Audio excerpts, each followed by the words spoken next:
양당이 이거는 각성이 된다고 봅니다. 이 많은 짓입니까 도대체? 좀 화끈하게 한마디 하세요. 제가요?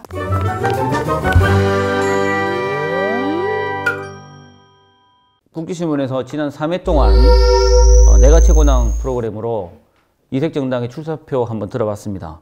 오늘은 내가 최고당 마무리 순서로 정치부 김혜정 기자와 함께 이색정당의 원내 진출 가능성 그리고 총선 전망 이런 것 좀 한번 들어보도록 하겠습니다. 총 몇 개 정당이 이번에 등록했습니까? 51개더라고요. 51개? 네. 그러면 이번에 비례대표에 51개가 들어가네요? 아니요. 총 정당이. 선거에 참여한 정당은 41개예요. 41개? 네, 10개는 아이가 정당 창당만 하고 이번에 선거에는 참여를 안 하는 거죠. 비례용지 같은 경우에는 뭐 몇십 센치가 된다 뭐 그런 얘기 있던데. 한 48cm 48cm 정도? 이 자동으로 되나요? 그게 지금 기계로 안 돼서 이번엔 다 100% 손으로 수개표 해서 이번 좀 더 시간이 오래 걸릴 것 같다는 전망도 나오고 있습니다. 관심이 조금 덜한 시민 같은 경우에는 이 너무 많으면 어느 정당이 어느 정당인지 모르잖아요. 그건 그렇죠. 최근에 그 김종인 대표가 봤어요. 부산이라 가지고 네. 민주당 어쩌고저쩌고 민주당 어쩌고저쩌고 이렇게 얘기했던 거.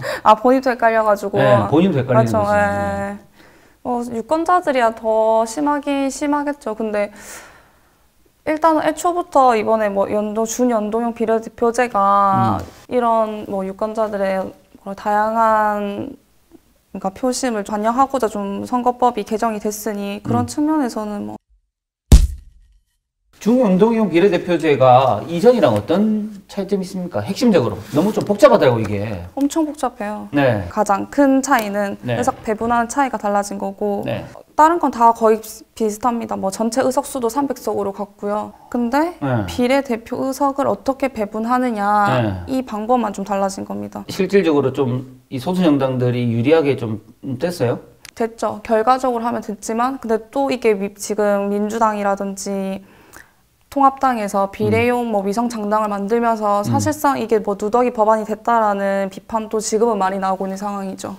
저는 솔직히 말해서 양당이 이거는 각성이 된다고 봅니다. 이 많은 짓입니까 도대체? 좀 화끈하게 한마디 하세요.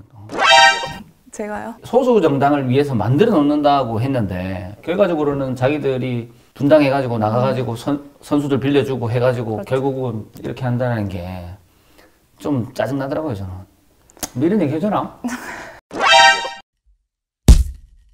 이 이색 공약들도 되게 많더라고요. 좀 소개 좀 부탁드리겠습니다. 일단은 가장 많은 지역구 후보를 낸 국가혁명배당금당 네. 20세부터 1인당 뭐 긴급 코로나 생계 지원금을 1억 지급하겠다. 네. 결혼식 1억 주고 주택자금도 2억 무상 지원을 해주고 출산시 때도 5천만 원을 무상 지원하겠다라는 게 이번 공약입니다. 제가 그 국가혁명배당금당 그 부산시당 위원장을 만나서 인터뷰를 해봤어요. 제가 받는 돈이 기본적으로 월급보다 많은 거야.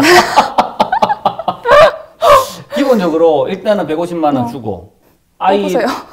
뽑으세요. 아니 뭐 못 뽑을 이유는 없죠. 그쵸. 근데 이제 제가 여기서 누굴 뽑겠다 하면 안 되니까. 근데 이제 준다고 하는 돈이 조건이 있답니다. 자기들이 과반이 돼야 된답니다. 저희가 근데 실제로 이제 그 당을 만들어가지고 총선에 뛰어들려고 하면 절차 같은 게 있던데요. 창준이 결성 신고 후에 또 이거 창당 활동은 한 6개월 이내로 제한이 되는데요. 그러니까 6개월 이내에 창당을 해야 된다는 말인 거죠.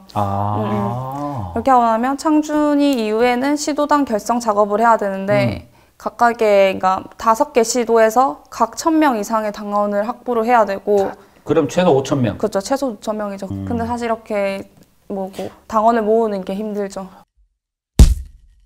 몇 개 정당 정도가 가능성이 있는지 원내 진출. 이색 정당들이 노리는 거는 비례대표잖아요. 그렇죠. 비례대표 의석을 받으려면 정당 득표율의 3%를 받아야 하거든요. 3% 가면 한 100만 표는 넘더라고요. 100만 표 정도 되더라고요. 엄청 많은 표죠. 심지어 18대 총선 때 뭐 심상정 대표라든지 그때 노회찬 전 의원이 창당했던 진보신당도 3%를 못 넘어서 결국은 얼마였죠 그때 당시? 그때 당시 한 2.94%? 아깝다. 중소정당은 사실 얼마나 진짜 3%를 받을 수 있을까를 생각을 하면 좀 고개를 갸우뚱하게 되긴 하죠. 김혜정 기자가 예상하는 원내 진출 가능 당. 아니 뭐 당연히 민주당, 통합당이 있을 테고. 민주당, 통합당. 네. 네. 거기에 뭐 더불어시민당. 이 두 군데잖아요, 민주당. 그렇죠. 네. 아니죠, 하나죠. 아 그래요. 원칙적으로는 하나죠. 자기들은 하나라고 얘기는 하나 하지만. 하는데. 네. 그래서 그것 때문에도 적통 경쟁이 벌어지긴 하지만 어쨌든 민주당에서 말하는 건 더불어시민당 하나죠. 시민당. 네. 그 다음에 또 그 정봉주 의원이랑 전 의원이랑 이렇게 참석하는 데가 열린민주당. 아 열린민주당. 네. 미래통합당의 위성 정당인 미래한국당. 사실 이 5개 정당이지만 실제 뿌리로 보면은 그냥 2개라고 볼 수 그렇죠. 있겠네요. 네. 요거 외에는 어떤 게 있을까요? 정의당도 지금 들어오고 있고 정의당. 국민의당도 지금 정당 지금 지지도가 굉장히 뛰고 있고 약진하고 있는 추세고요. 안철수 대표가 대구 그 코로나 방역 봉사 간 이후로 엄청나게 뛰고 있죠. 의사 안철수. 네. 그 외에는 그렇게까지 눈에 띄는 건 뭐 국가혁명배당금당이 이렇게까지 지역구 대표를 많이 냈으니 네. 사실 이게 어떤 뭐 벽보에 붙여져 있는 것만으로도 비례대표 홍보 효과가 나오지 않을까. 그래서 어느 정도까지 또 득표를 할지 궁금하고 기독교 관련된 또 정당이 있거든요. 네네. 한 17대부터인가 계속해서 비례대표를 낸 정당이 있는데 그 정당도 조금씩 계속 올라가요? 정당 득표율이 올라가고 있더라고요. 3%를 넘은 적은 없지만. 코로나 때문에 투표율이 걱정해요. 근데 사실 제가 알기로는 총선 투표율이 그렇게 안 높았거든, 역대로. 뭐 대선 이런 건 좀 높지만 요번 그 투표 어느 정도로 보세요? 더 많이 떨어지지 않을까. 지금도 사실 뭐 거리에 나가면 시민들이 잘 없잖아요. 그렇죠. 이런 상황에서 투표를 하러 나온다는 것 자체가 좀 부담스러울 수 있죠.